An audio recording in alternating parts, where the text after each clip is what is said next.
Espero finalizar el día de hoy de corrido, digamos, con un vídeo sobre la saga de vídeos anteriores que titulé con una pregunta si el perdiguero Pichincha era lento para la cetrería.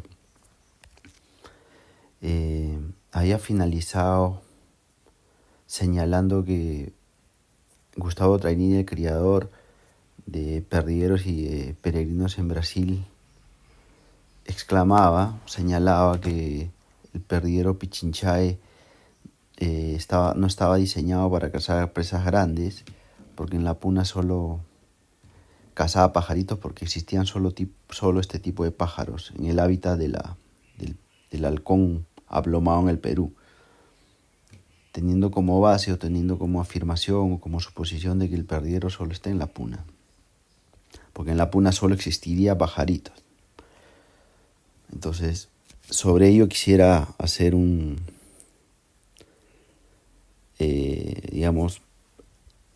hacer una remisión a lo que fueron probablemente la clase de geografía de muchos de nosotros en el Perú en la década de los 80, ¿no? El gráfico de Pulgar Vidal, que distribuye o divide el Perú en 9 regiones, ¿no? Como podemos ver acá, la costa, la yunga, la región quechua, Suni, Puna, donde normalmente se caza las perdices o los tinamúes en Perú, aunque en realidad se cazan desde Suni, ¿no? Las perdiz de Quebrada a partir del 2500 podría ser, y la otra perdiz más grande, la Pisaca, a partir de 3800. La Janco, la cordillera, la parte más alta, que llega, de acuerdo a esta foto, a 6000 hasta 6700 metros sobre el nivel del mar. Luego viene la yunga fluvial, y luego vienen las dos selvas, la selva alta y la selva baja, que probablemente tengan poca, si no nula, densidad de perdigueros en ella, a razón de la densidad forestal. Este es el mapa del Perú. Entonces, en todo este territorio, desde la línea que podemos ver que divisa o que limita con el Océano Pacífico, esa línea amarilla que sería la costa, hasta la parte marrón que se conjuga con la parte verde que sería lo que es la selva amazónica. En todo ese territorio existe perdigueros. No solo existe perdigueros en la puna como se entiende en Brasil, porque me parece que en Brasil limitan al perdiguero Pichincha de la cordillera y no es así. Nosotros los cetreros en nuestras excursiones de caza o de vuelos en la costa, porque principalmente, inicialmente, ahora creo que está mucho más descentralizado el asunto porque se ven cetreros en el norte, en Trujillo, se ven cetreros en Chiclayo, se ven cetreros en Piura. Esencialmente la cetrería en el Perú fue una cetrería limeña. ¿Y quién no se ha topado cuando ha volado, haya sido en Asia o haya sido creo que en Puerto Viejo también, a mí no particularmente, más sí en la Quebrada de Chilca, más sí en Huaral, más sí en Quebrada Verde, por ahí por Pachacamac? ¿Quién no se ha topado con la intromisión de perdigueros defendiendo su territorio? Esos perdigueros son perdigueros costeños, o en todo caso son perdigueros que viven en la parte más baja de la cadena de montaña de los Andes y que tienen o ocupan, no sé si territorios reproductivos, probablemente sí también, o territorios de caza, y descienden de la cordillera o de la montaña a la costa.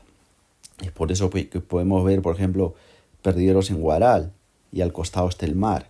Entonces, el perdiguero Pichincha está desde la punta, desde el pico más alto, probablemente, en la cordillera de los Andes, hasta la parte cercana a un mangle, a un manglar en Tumbes, me imagino. Entonces, en todo este territorio está el Perdiero, desde el Amarillo hasta ese límite, hasta esa divisa, hasta esa frontera, hasta ese borde verde que se llamaría la selva amazónica, ¿no? En todo este espacio hay perdigueros, en todo este espacio. Acá podemos ver lo mismo que mostré en la foto anterior, pero ya digamos digamos, haciendo un corte transversal, ¿no? Ahí vemos el mar peruano, el mar de Grao, la costa desértica amarilla, ahí está la región Yunga, la región Quechua. Esto que denominan valle interandino también existe para el lado derecho, y acá es donde normalmente se caza digamos, la perdiz de Puna, la pisaca. Se buscan pequeñas planicies entre la cordillera y la Puna que sean más o menos horizontales, que permitan un vuelo, que permitan, digamos, el acceso en caza o la factibilidad de que el perdiguero pueda cazar una perdiz. Porque en toda digamos, esta pendiente o esta subida desde la costa hasta la Puna, en toda esta pendiente hay perdigueros. Y probablemente a partir de la Yunga existan perdices, porque se ha sabido, hubo avistamientos, perdón, en las lomas de la Chaya hay perdices, en las lomas de Lurín también, y esos son terrenos que dificulto no pensar que tengan más de 200 metros sobre el nivel del mar. O sea, la perdiz llega, o el tínamo llega, hasta que tenga defensa vegetal o tenga recursos alimenticios para llegar. Obviamente no llega a Ancón, porque en Ancón es un desierto, hay pura arena, y no tiene dónde esconderse, dónde forrajearla el tínamo. Entonces, a partir de la Yunga hasta, digamos, hasta la Puna existe perdices. Y también perdieros, pero es imposible cazar en este declive, en esta pendiente. Harías un lance acá y tu perdiguero terminaría probablemente dos, dos regiones abajo. Y también probablemente o muy seguramente perderías a tu perdiguero, ¿no? Entonces uno busca estos valles interandinos, estas planicies, como podrían ser, por ejemplo, algunas planicies que existen ahí por Huancavelica, en la Puna, la Pampa de Ocros en Ayacucho, las Pampas de Junín. Son terrenos que están entre la Puna y la cordillera, entre la Puna y la Jalca. Entonces, en todos estos terrenos, en estos valles interandinos y probablemente al inicio de esta selva alta exista perdigueros. Y en la parte donde existe más densidad forestal, probablemente no, ¿no? Aunque yo recuerdo hace mucho, en una de mis visitas al Huayco, me habló en todo caso, con un ornitólogo, era un pajarero, un birdwatcher, y él me decía que había visto perdigueros en la selva. Bueno, habría que ver eso, ¿no? No se lo consulté a Fernando Angulo, y ciertamente Fernando Angulo me indica que el perdiguero justamente está ahí, o gustaría un poco de la Puna, porque son terrenos abiertos que permiten, digamos, que el perdiguero pueda cazar.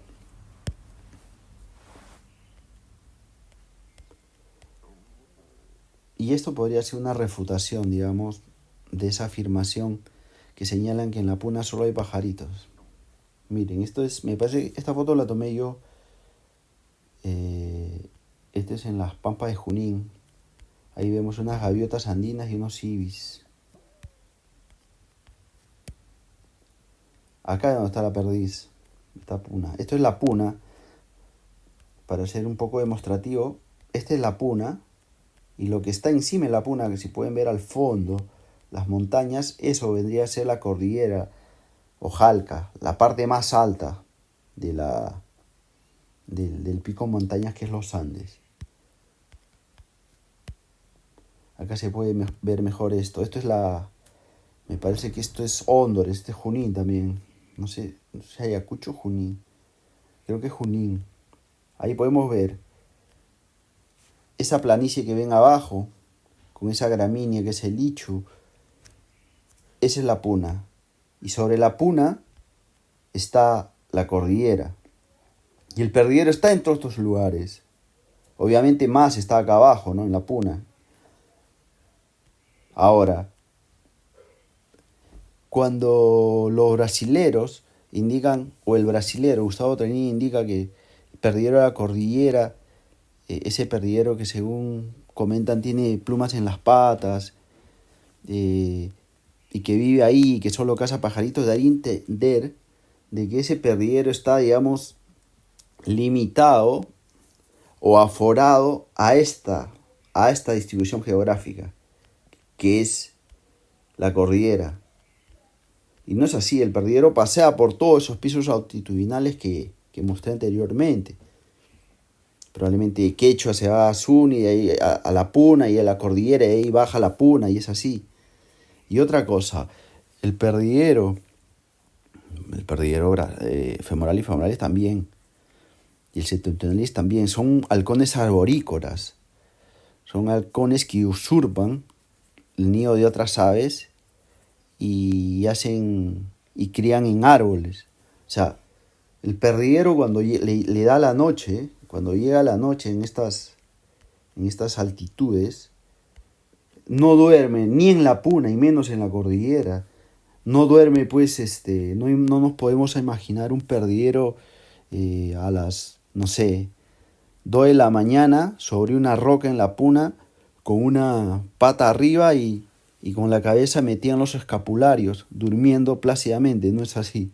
El perdiguero, obviamente, caza en la puna, también merodea por la cordillera, por la parte más alta, pero cuando da la noche, cuando llega la noche, el perdiguero baja a una quebrada, a una andanada, donde hay eucaliptos, hay una arbolada, y ahí se guarece, ahí duerme. Luego, al día siguiente, probablemente case en esa misma campiña que es la sierra, digamos, o suba de nuevo a la puna. Pero no, el perdiguero no está limitado a ese espacio geográfico que es la puna o la cordillera. No existe ese perdiguero que, como se podría imaginar en Brasil, está pues sometido solamente a la puna, a la parte donde está el lichu y a la parte del pico de montañas. No, el perdiguero anda de arriba a abajo, pero precisa dormir, perdón, guarecerse en una arbolada. No, o sea, arriba en la puna está el búho virginianus. El búho virginianus caza un peregrino, ¿no? Caza peregrinos ahí arriba. Imagina, un perdiguero para él es un sándwich. O sea, el perdiguero tiene que bajar. No es que el perdiguero viva esencialmente en la puna. Está en la puna, caza ahí, pero duerme abajo. Y puede dormir más abajo también. Esta es otra refutación o otra foto que refutaría la afirmación que solo existen pajaritos en la puna. Miren, una bandada, yo diría 2 bandadas de guachuas, ganso andino, no recuerdo el nombre científico. Son abundantes estos gansos en algunas regiones.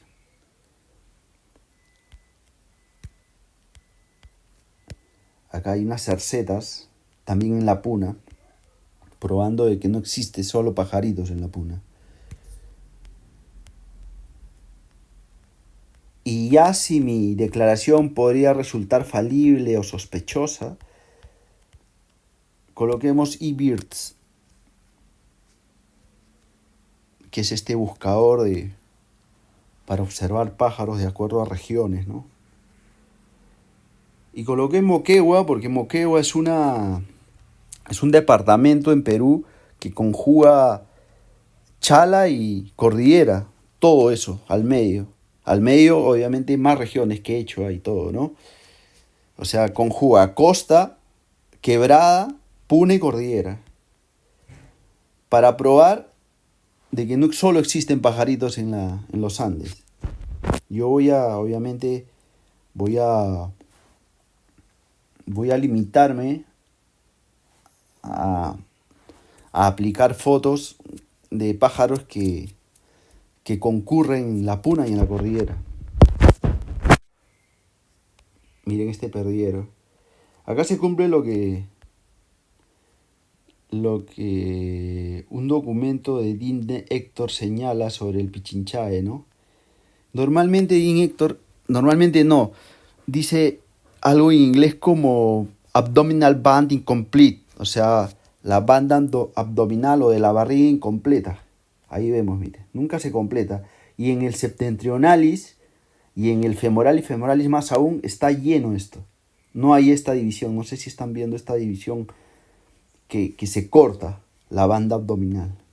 Bueno, este es un perdiguero. ¿Qué hay en la puna? Estos pajaritos. Ahí está la vegetación típica, más que la puna diría de la quebrada, ¿no? Pero existe en la puna, también existe esto, por ejemplo, no solo pajaritos. Este pucu pucu. Esto acá es un vuelo increíble. Yo no sé si alguien lo haya cazado, yo no pude cazarlos. Mi halcón persiguió un par de veces. Vuelan una barbaridad. Red breasted sit snipe. Bandurrias también están por ahí. Guachuas también están en la puna. Esta cerceta, Anna flavirostris. Vamos a ver un poco más, a ver. Otro perdiguerito. Me parece que es un macho adulto, ¿no? No sé.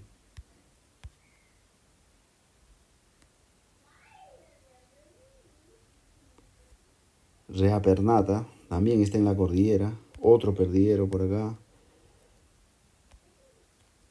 Con la banda abdominal incompleta y sin pintas en los buches. Luego referiré un poco a esto.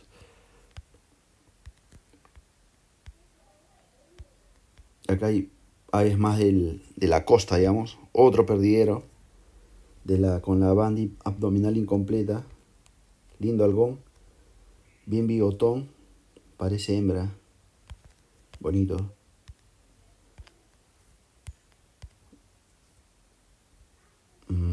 A ver. Este pajarito, ese parciforme también está en la puna.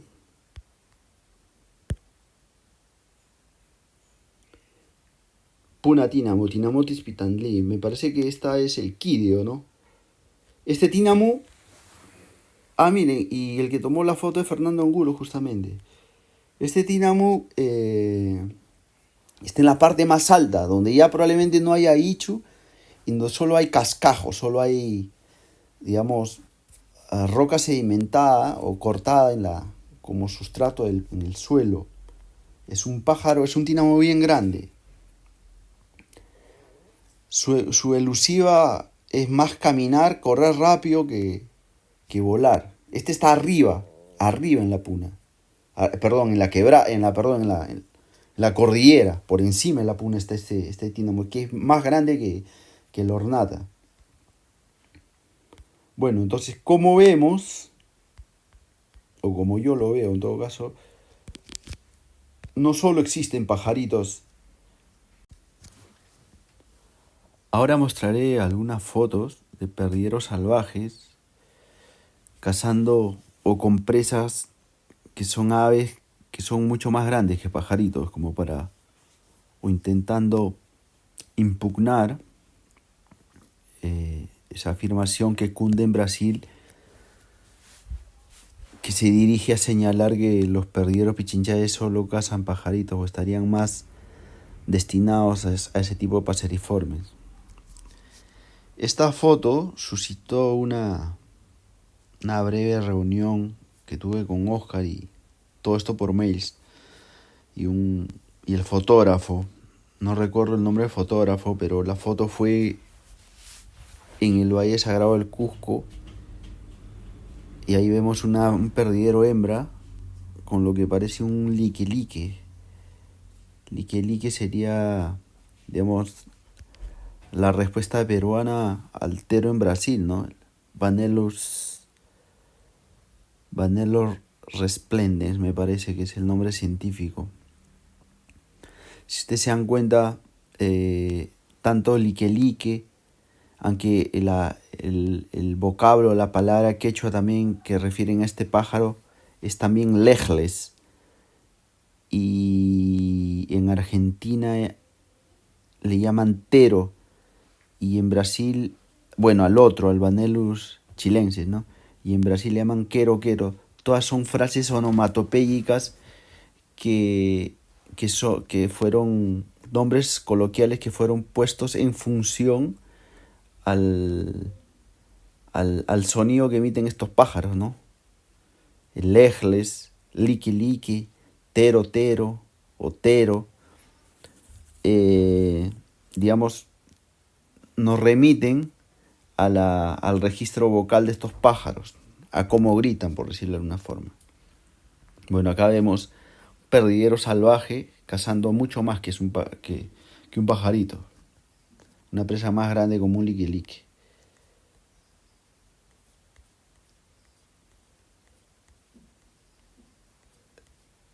A ver. Bueno, este se pasó. Esta es una foto, me parece, de Miguel Morán con un perdiguero en la Chay, con una esturnela adulta.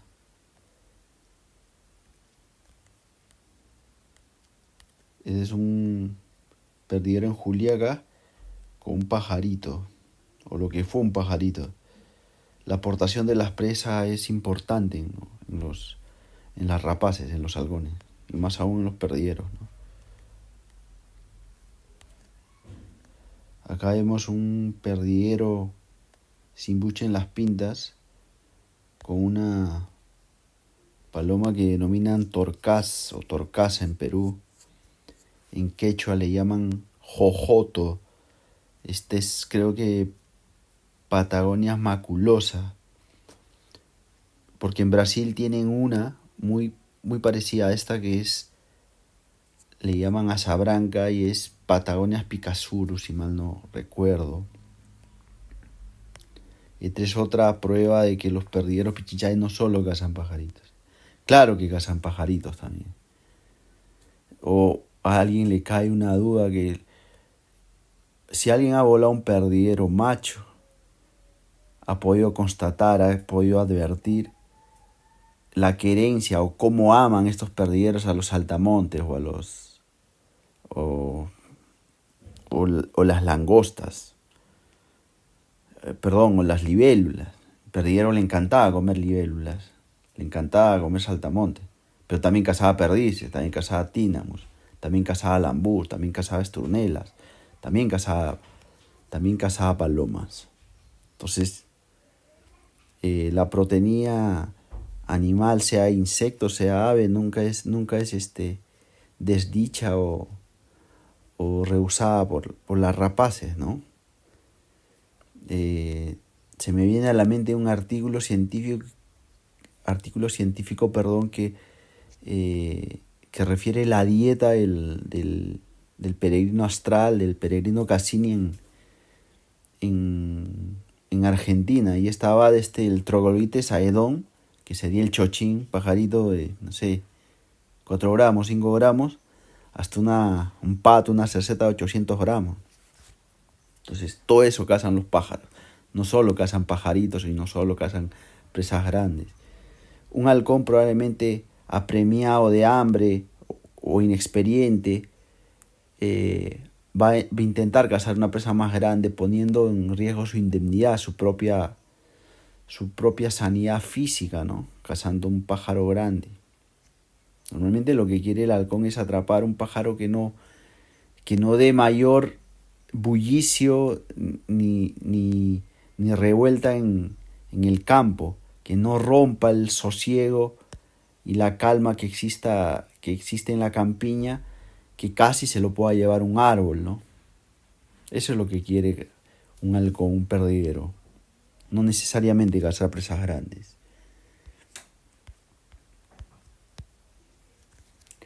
Este es otro perdiguero, me parece que es de Juliaca o Arequipa, con un pájaro carpintero. Pájaro carpintero, un pájaro duro, mm, mm, podría ser una ralea, no la considero un gran vuelo. Se debe evitar estos pájaros, principalmente con machos. Como dije, un pájaro muy duro y muy violento con posterioridad a su captura. Pero aún así vemos que los congéneres salvajes de nuestros perdigueros los cazan, ¿no? Acá vemos una pareja, esta foto ya la había mostrado, y una perdiguera con un perdiguero con buche, con pinta en los buches, con lo que parece también un pájaro carpintero. Entonces, vemos pues que los perdigueros pichinchae no solo cazan pajaritos en la vida silvestre, y no solo hay pajaritos en la puna, sino hay otra avifauna, hay cercetas, hay ibis, hay gaviotas, hay tínamos, hay pájaros de toda la en la puna o en la cordillera, no solo pajaritos como se refiere en Brasil. Ahora voy a mostrar, digamos, algunas fotos de presas grandes cazadas con los perdigueros pichinchae. Yo estoy muy lejos de cazar presas grandes, pero me veo obligado, me veo exigido, coaccionado a poder referir las presas grandes de los perdigueros pichinchae en vista de las afirmaciones de los cetreros brasileros. No están dentro de mis costumbres humanas cazar presas grandes. Yo evado presas grandes. Yo lo que busco, o lo que buscaba, y lo que buscaré en la cetrería hasta el final de mis días, van a ser pájaros con complejidad de caza y que puedan mostrarme la velocidad límite del perdiguero. No busco tirarle el perdiguero a un pájaro para ver cuál es mejor luchador que otro. Miren, esta es una foto de Estados Unidos con lo que es una copla, como llaman allá, una cast de perdigueros pichinchae con un faisán. Tremendo gallo, ¿no?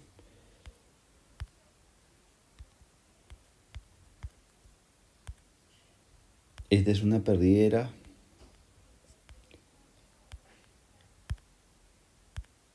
que me parece la reseña o la leyenda de la foto indicaba que era una hembra de faisán.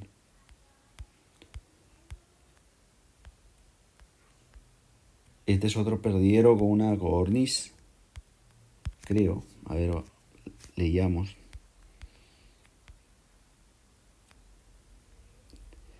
Una hembra de aleto con una codorniz escamosa. La foto fue tomada por B. Linde.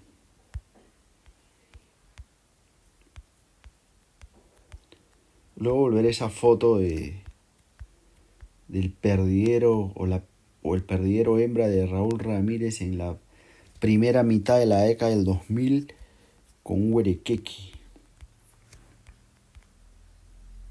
Me parece un perdiguero de Harry McElroy con una paloma parecida a la cuculí. White Winged Dove, una paloma falcon.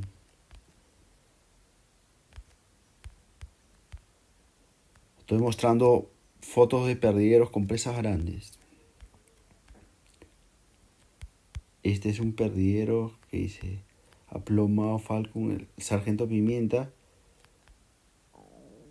con una codorniz Bob White en Nebraska, foto por Anita Johnson. Acá vemos pues que los perdigueros no solo cazan, o no solo están dispuestos a cazar pajaritos como se refieren en Brasil. Acá dice algo, a ver. El capítulo del aleto moderno ha comenzado, es lo que dice. La cita La cita de arriba es el del artículo Jim Nelson en busca del aleto, publicado en 1996 en el Journal o revista de la NAFA. Este es otro perdiguero pichinchá en Estados Unidos, con algo distante a ser un pajarito, ¿no?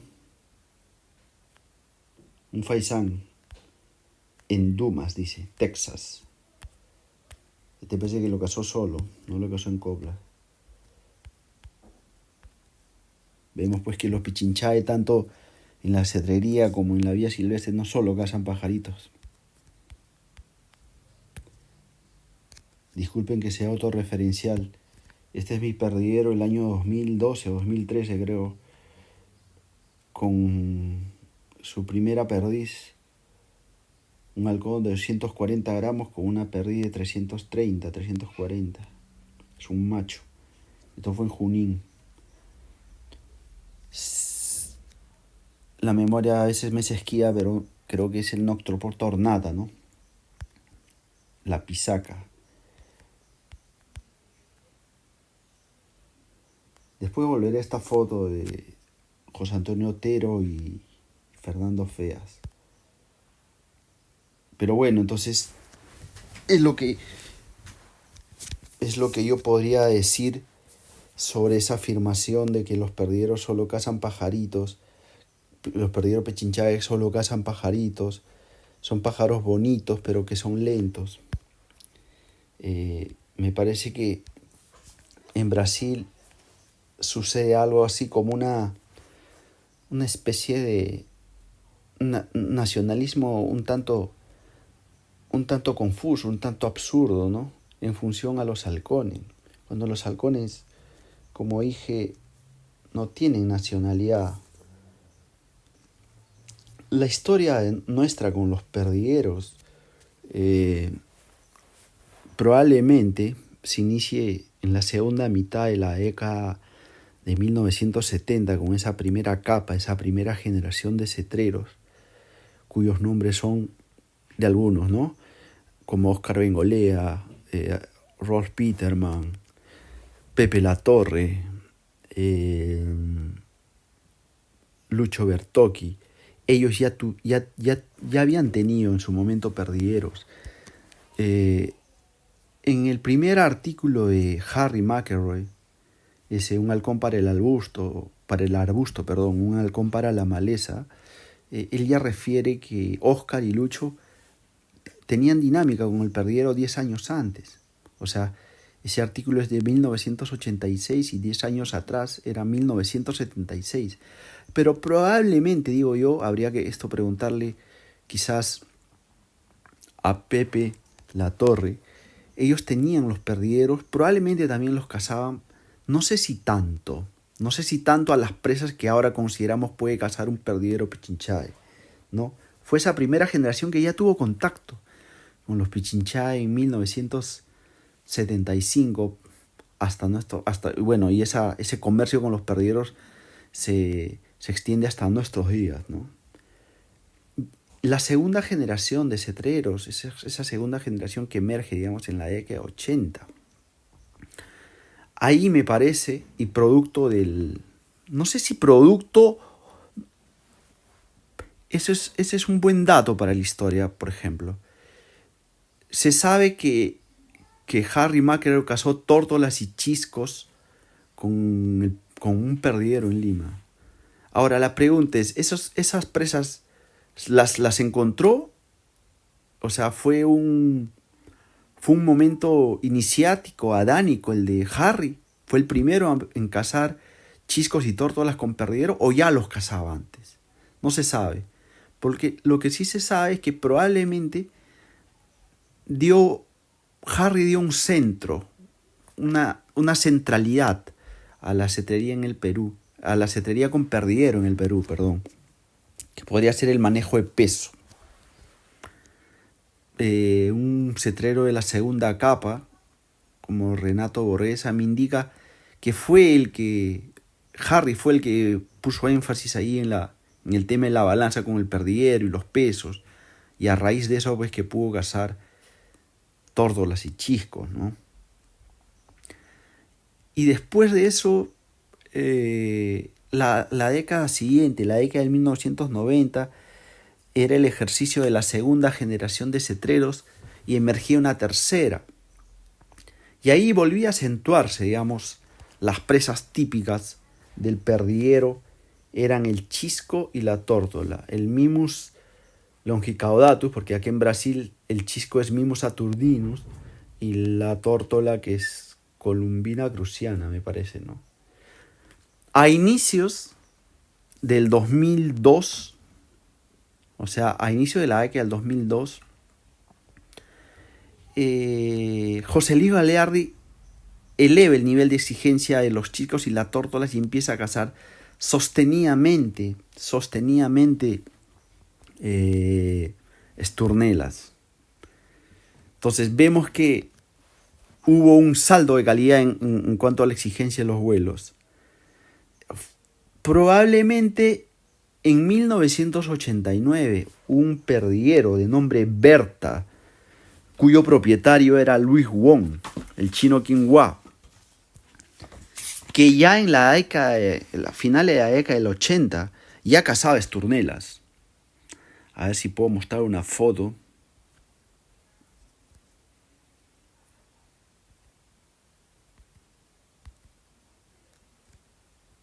Este perdiguero. Justamente acá está en una foto con un pecho colorado en Puerto Viejo. Bueno, este perdiguero, o ese perdiguero, perdón, a finales de la década del 80 ya cazaba esturnelas. Y cazaba algunas madrugadoras, algunas. Oscar me contaba que ese perdiguero del chino Qinghua o de Louis Wong, es el nombre del DNI, digamos, cazaba fácil, dándome a entender de que era un halcón muy proclive a la caza en cetrería, ¿no? Cazaba fácil, dice, las esturnelas y cazó un par de madrugadoras. En todo caso, este probablemente sea el primer perdiguero cazando una presa de mayor versatilidad, de mayor exigencia y de mayor rigor en cuanto a velocidad que un chisco, como es la esturnela. Pero el personaje, no obstante, esto haya sido a finales de la década del 80, perdón, el personaje en la cetrería peruana que puso en un nivel mucho más elevado, haciendo sostenida esta caza de esturnelas, no fue otra persona, sino es José Luis Gagliardi, ¿no? Esto se hizo público a través del foro internet cetrería.com en esos años de inicios de la década del 2000. Él cazaba esturnelas sostenidamente y eventualmente quizás también cazaría algunos columbios, ¿no? Algunas cuculís y madrugadoras. Ya en ese tiempo también emerge Max Aranda. Y hay una especie en esa época de disputa de quién volaba mejor el perdiguero, si era José Luis Gagliardi o Max Aranda. Claramente Gagliardi tenía mayores turiferarios, formaba parte de una escena de un colectivo cetrero, o formaba parte de un entorno mucho más grueso que Max Aranda, que no sé si decir en ese momento era un cetrero emergente o lo que fuese, pero en todo caso había una especie de disputa, ¿cómo diría? De disputa de internauta, porque estos embates se suscitaban en el foro cetrería.com. Ya también en esta época emerge Raúl Ramírez, también volando un perdiguero, ¿no? Luego retomaré la foto del perdiguero de él. Así me dejan. Este era el perdiguero de él, una de las tantas, ¿no? Cazaba un huerequeque. Creo recordar que también Max Aranda cazaba huerequeque. Es una presa pues que supera en tamaño altero. Pero debe ser el triple tamaño y peso de un tero. Por lo menos el doble lo es. Probando pues que los pichinchales no solo, cuando se les muestra, no solo quieren los pajaritos, sino también pueden cazar presas grandes. Vuelvo a recalcar, vuelvo a repetir, yo estoy lejos de esto, lejos de cazar presas grandes. Pero bueno, el tenor, el motivo de estos vídeos me obligan a, a desarrollar ideas sobre los pichinchae con presas grandes. Entonces, esta época de la primera mitad de la década del 2000 fue un momento de experimentación del perdiguero, porque si bien fue Gagliardi el que elevó la vara, digamos, de los perdigueros cazando esturnelas, un vuelo mucho más exigente que un chisco, y haciendo esta su casa sostenía, o sea, dando pruebas fehacientes de que el perdiguero podía cazar una presa más rápida que un chisco. También fue una época de experimentación con los perdigueros, se los llevaba a los extremos. Por ejemplo, se cazaban huerequeques, pero los cazaban los setreros en la época, y me refiero a esto, por esto a Raúl Ramírez, y me refiero por esto a Max Aranda, que incluso lo cazó ya no con una hembra, sino con un macho, también un huerequeque. Lo cazaban no por decir que era un gran vuelo el huerequeque o el alcaraván. Lo cazaban para probar el aplomo, el coraje del perdiguero, y luego se dejaba y se seguía la historia con las esturnelas o eventualmente hasta con los pajaritos. O sea, no tuvimos ese prurito de como si lo tuvieron y lo tienen en Brasil, de cazar presas grandes, bulliciosas y medianamente peligrosas como el tero, ¿no?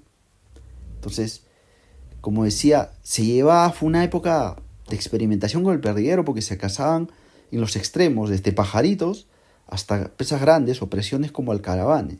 Y dentro de los pajaritos, justamente uno de los, no precursores, porque me parece que hubo otros antes que él, en todo caso, la historia sabrá convalidar o refutar este dicho mío, Max Aranda no paternalizaba, pero sí refería, según él, uno de los vuelos más impresionantes, si no el más impresionante para el perdiguero, que era la cachirla, el Yellowish Pipit, ¿no?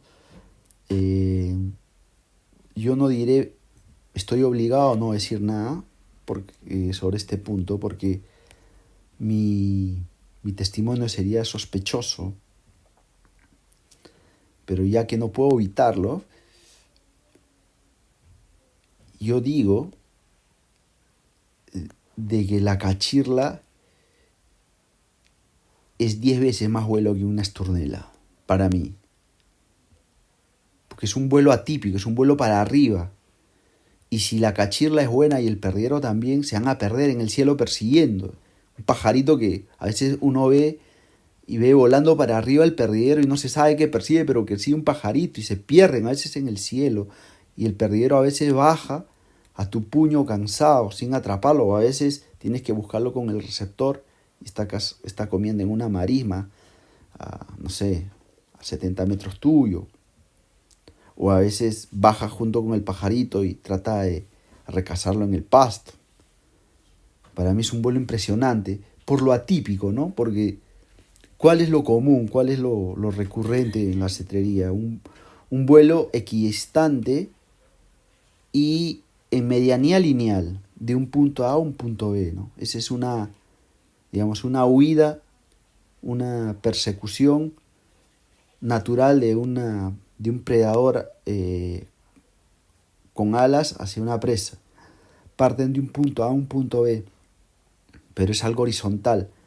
Ver un vuelo para arriba, creo que lo atípico hace lo atractivo en esta casa. Y también que guarda reminiscencias con el Skylark, ¿no? Con la Alauda arvensis, esa alondra europea que es cazada con esmerejones. Entonces decía que es una época que llevaban a los perdigueros a los extremos, cazaban alcaravanes, pero solo para probar el aplomo y la fiereza, digamos, del perdiguero, y luego se volvía a lo que estamos nacidos nosotros los peruanos, que es cazar tórtolas, esturnelas y columbios con perdiguero. Era una época de experimentación, se cazaban esos pájaros y también se cazaban pájaros chiquitos, y dentro de estas las cachirlas. Después, para la segunda mitad de esa década, me estoy refiriendo a la década del 2000, ¿no? Nuevamente José Luis Gagliardi eh, establece otro extremo en cuanto a la exigencia del vuelo del perdiguero, a la exigencia en casa del perdiguero, bajo una condicionante de tipo climática y altitudinal. Me estoy refiriendo a cazar tinamus en los Andes, en la Puna. Entonces, eso nadie lo había hecho. Entonces vemos, si yo podría resumir todo lo que he hablado los 15 minutos atrás o 10 minutos atrás, en la setería con perdiguero en el Perú hay 3 hitos. La llegada de Harry McElroy, el sostenimiento en casa de la Esturnela y eventualmente algunos columbios efectuada por José Luis Gagliardi, y después de eso un último cuadro, digamos, que sería la subida de los perdigueros, o en todo caso la reconducción de los perdigueros a su hábitat, que es la sierra, que es la Puna, cazando tínamus. Entonces, esos son los 3 hitos. Harry McElroy, las esturnelas, pongámoslo, hagámoslo o refirámonos claramente, cuya paternidad debería ser atribuida a José Luis Gagliardi. Y luego, el segundo hito, o el tercer hito, perdón, la caza de tínamus en terrenos por sobre los 3.900 metros sobre el nivel del mar, también atribuido a José Luis Gagliardi.